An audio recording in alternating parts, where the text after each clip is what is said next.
Gauss theorem.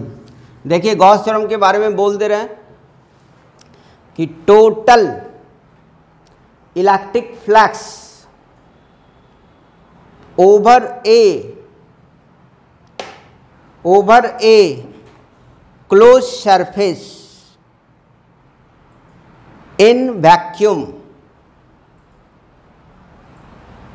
Is equal to the 1 by epsilon naught into total charge enclosed by the closed surface, total charge enclosed by the closed surface, that is called the Gauss theorem, that is called the Gauss law। एक बार फिर repeat कर रहे हैं, क्या बोले? Total electric flux, जो अभी अभी चर्चा की इससे पहले, इन ओवर ए क्लोज सरफेस, यही आपका क्लोज सरफेस हो गया। मेरा मुट्ठी देख लीजिए, क्लोज सरफेस हो गया। ये कहाँ रखा गया? In vacuum. तो इसका जो फ्लक्स होगा वो कितना के बराबर होगा? इच के पहले LHS आ गया, इच के बाद आपका RHS आ गया। As 1 by epsilon naught into total charge, यही टोटल चार्ज इनक्लोज माने इसके अंदर, क्लोज बाय द सरफेस, इसके अंदर जो चार्ज है उसका। क्लियर? तो यहाँ पर हम लोग क्या सकते हैं, यही हमें को प्रूफ डेट करना है। फ्लक्स बराबर close integral E dot ds बराबर Q बाय एप्सिलॉन नॉट, यही हमको प्रूफ डेट करना है। ये दिखाना है, साबित करना है, जो बोर्ड में पूछा जाता है। क्लियर? तो इसके लिए सबसे पहले हम लोग फिगर देखें।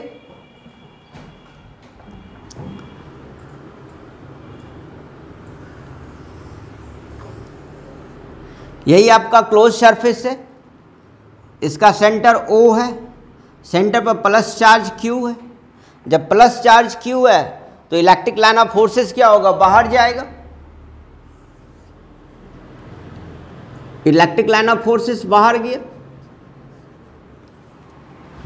ये रेडियस हो गया।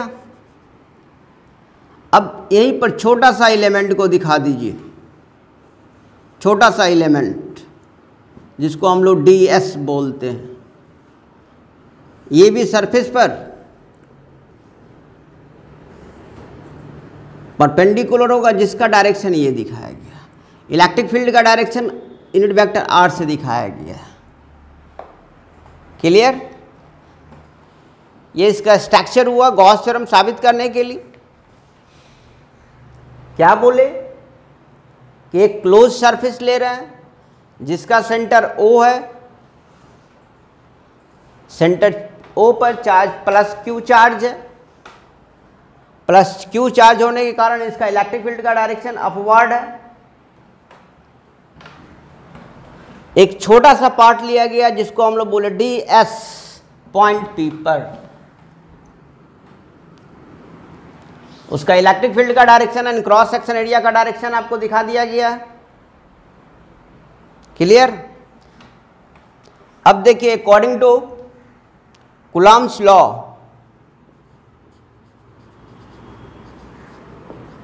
According to Coulomb's law, E बराबर पॉइंट P पर 1 by 4 pi epsilon naught Q by R square unit vector, outward direction. Clear? R is the unit of electric field, माने R जो है इलेक्ट्रिक फील्ड के direction को बता रहा है। लेट ds, छोटा सा पार्ट है, हम इसको ऐसे भी लिख सकते हैं, मॉड किया, डायरेक्शन हुआ, मैग्नीट्यूड आया। क्लियर? आगे बढ़े। V नो डैट फ्लक्स बराबर close integral E D dot D S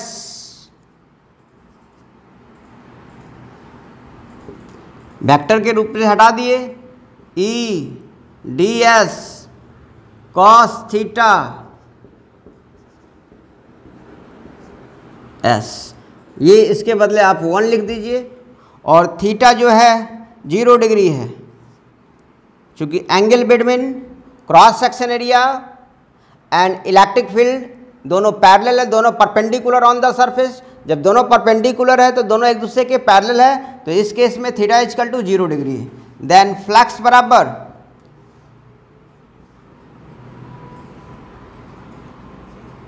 d S. Clear है यहाँ तक? अभी ई का वैल्यू आप लोग निकाल चुके हैं 1/4πε0 close integral Q by r square d s 1/4πε0 Q by r square बाहर निकाल दिए, close integral s d s 1/4πε0 Q by r square, integration तोड़ दिए एस आया तो 1/4πε0 Q बाई आर स्क्वायर, और ये एरिया है किसका?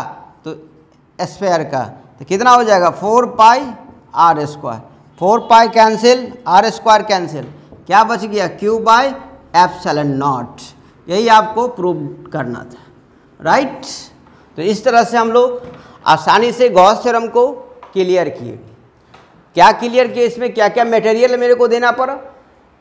इलेक्ट्रिक फ्लक्स मटेरियल देना पड़ा, इलेक्ट्रिक फ्लक्स का पूरा मटेरियल देना पड़ा, किस कंडीशन में इलेक्ट्रिक फ्लक्स काम करता है।